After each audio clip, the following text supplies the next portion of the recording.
Creation, defined by Google as the action or process of bringing something into existence, or creating the universe, especially when regarded as an act of God, or the action of investing someone with the title of nobility. Creation seems intrinsic with life at all scales at any time. But is our perception and dictation what makes creation, well, creation? And if so, are there any gaps in our knowledge upon creation? Can we ever truly define creation? Let's start at the concept of birth, the first ever birth. I am birth, a fresh, tender, delicate, precious bundle of bump kiss. I am indiscernible. I am not what is before, but I am what denotes after. I do not know what I am, and neither do you or anyone else. Scientists talk of creation as the succession from birth through known mathematical data of the intangible cosmic microwave background radiation. In layman's terms, a fossil of the entire universe unearthed in 1900 by Planck's radiation law, which describes the spectral density of electromagnetic radiation emitted by a Planckian radiator or black body in thermal equilibrium at a given temperature. For CMB, radiation peaks at approximately 2.725 Kelvin, with a fluctuation of 0.002 Kelvin. Instruments such as the Planck satellite, WMAP or COBE, use radiometers and bluometers to receive levels of thermal quasi-uniform black body radiation, a signal produced from 13.8 billion-year-old photons that have not decayed but do diminish in energy in accordance to the rate of cosmic expansion. Presently, this is our best insight into creation, despite being millimoments after the fact. Aristotle, in Nicomachean Ethics Books 4 and 5, examines creation and largely humanity under three philosophical concepts: poiesis, a mode of human activity; theoria, contemplation; and praxis, action. Theoretical physicists would align the creation of the universe more so as praxis, for the universe came forth with no evidence of a specific end goal, other than the action itself. Problem being, the scientific community does not know the full extent of the actions completed, and hence I ponder if this is truly creation. If science must explain creation through subsequent birth, I believe we must look to another language to elucidate creation. Art is a dialect spoken by all of those who have, are, or will reside in existence. It is universal. It is also, more commonly than not, creation in the form of poiesis, an activity undertaken with an end goal of production that is different to its creation. But then I question, what does creation look like? Where does creation happen? What is the process of imitable, unique creation? Would it even consider itself creation? Cornelia Parker was created the same way as you or I. She studied here in my hometown, Cheltenham, at the Gloucester College of Arts, and like mine, her serendipity was to create. She primarily contributes to the history of visual arts and sculptures through large-scale installations that challenge the notions of a second life. Most notably, her key frameworks are that of destruction and reconstruction, transformation, memory, conceptualization, and science. Framed by the White Cube, 30 Pieces of Silver, Magna Carta, and The Distance are some of her most notorious pieces, but none stand out to me like Cold Dark Matter, An Exploded View. Cornelia Parker's Cold Dark Matter, An Exploded View does not provide the scholars a definitive answer accustomed to scientific jargon on the topics of creation. Instead, it invites a new rhetoric on the role of the creator. Her domestic-scale Big Bang reimagines birth from the perspective of the mother. She took an explicitly ordinary 8 by 12 foot shed and filled it with toys, tools, heirlooms, obligation, promises, and that gadget used for you'd use all the time. But the point being, it was an unbiographical commons goods, because after all, the universe is a public domain.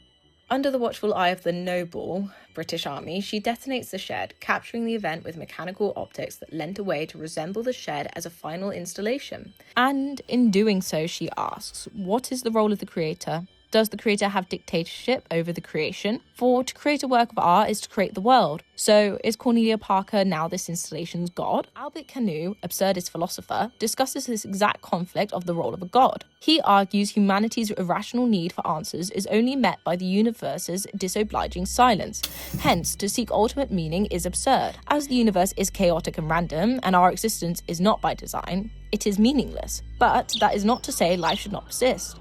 In the myth of Sisyphus, Camus connotes that every act of creation is a rebellion against the absurd. He suggests that creation with purposeful intent allows for a subjective, satisfying, and free existence in the spite of lack of meaning. Cornelia Parker does just that. She is no god of her shed, rather she is using her autonomy and free will to rebel. She, I, you are devoid of purpose and exist. Is that not enough? I would argue this haphazard life is a form of creation, but perhaps true creation is not the momentary accounts of 80 years, but rather the initial phenomenon that evoked 13.8 billion years of existence. The Big Bang is widely understood as the first free choice of time. Originally proposed by Russian mathematician Alexander Friedmann and Belgian astronomer Georges Lemaire in the 1920s, the theory has since been revised by leading Russian-American physicist George Gamow in the 1940s. They denote the Big Bang to be consistent with two assumptions, that of general relativity and the cosmological principle. General relativity, at its simplest, denotes gravity. It looks at space-time via a pseudo-Riemannian manifold with Lorentzo's signature, the measured, and the energy-momentum tensor, the measurer, representing all matter and energy that together obey Einstein's field equations. Whereas the cosmological principle denotes the universe as both homogeneous and isotopic, retrospectively meaning that matter and energy on a prodigious scale is distributed uniformly and appears approximately uniformly distributed. It is suggested all life starts at the singularity, an infinitely small and infinitely dense point that holds all matter and energy. Within 1/1,000,000th of a second, the universe goes through expeditious inflation, only to cool through a quark-hydron transition, a high-temperature and density state where quark-gluon plasma transforms to hydronic matter, protons and neutrons. Next, primordial nucleosis occurs and marks the first creation of anuja, which was hydrogen and helium. In succession, a cooling period, where electrons could bind to nuclei and the first known light was released, cosmic microwave background radiation. And, as discussed prior, our only tangible indicator of the Big Bang. Over the next 100 to 250 million years, large formations such as gas clouds and stars began to appear and characterize what we know to be space, a whistle-stop tour of what we think to be the events of the first creation. However, it was our subjective bias stance 13.8 billion years later that we state the events in which the Big Bang occurred. So can we truly rely on these predictions and extrapolated assumptions? Modern physicists argue that it was too lucky of a scenario to be anything else. For if expansion in the early stages had occurred even 10 to the 15 times smaller, the universe would have recollapsed, along with the low entropy conditions to sustain ordinary evolution, which at chance by 10 to the 1,230. It was just too perfect, almost as if it had been practiced. The extrapolated theory of the Big Bang is the Big Bounce. The idea being that of multiple universes have been birthed, lived and died, and our existence is just another one of those cycles. The theory is unfavored, for we cannot explain the transferring of states of the universe from expanding to contracting. It's thought that at one point dark matter will override dark energy, and what drives our universe to expand can no longer persist, so everything comes crashing inwards, back to the singularity. However, we cannot see, measure or know anything about dark matter and dark energy. We know it makes up to around 70% and 25% retrospectively of the entire universe, with visible matter being the remaining 5%, and assume it is uniformly distributed. In 2026, the most recent studies from NASA suggest dark matter to be a complex structure beyond just a single passive particle, but it remains a mystery in modern physics, alluding to creation being more than just a beginning, but an end too. The Big Bounce suggests life from death, a cyclical nature of one's end being another's beginning. Cornelia Parker is mimicking just that. One controlled explosion later, and we are already met by the death of Shed. And somehow the idea and imminence of the explosion in society seems such an iconic thing. You are being constantly bombarded with its imagery from the violence of the cosmic strip, through action films, in documentaries about supernovas and the Big Bang, and least of all on the news, in never-ending reports of war. Cornelia Parker's cold dark matter was just another pop in the boundless universe. The explosion insignificant when compared to the entirety of everything, and impressive only subjective to the onlooker. Something ended, as everything does, all the time everywhere.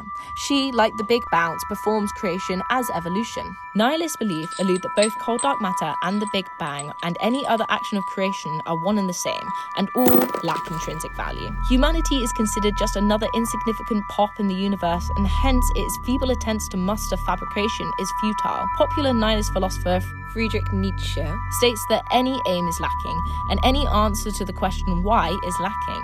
For ultimately, creation leads nowhere, with no explanation why, arguing only to be a state of praxis. It happened, and therefore it is done. Personally, I believe creation to be the accumulation of all the ideas discussed in this essay and further. True creation is a chaste idea in an attempt to unravel humanity's most asked question, why? Cornelia Parker cannot answer that question, for she is a part of the process, likewise with any other modern theoretical physicist. They are two sides of the same coin that inevitably meet an end.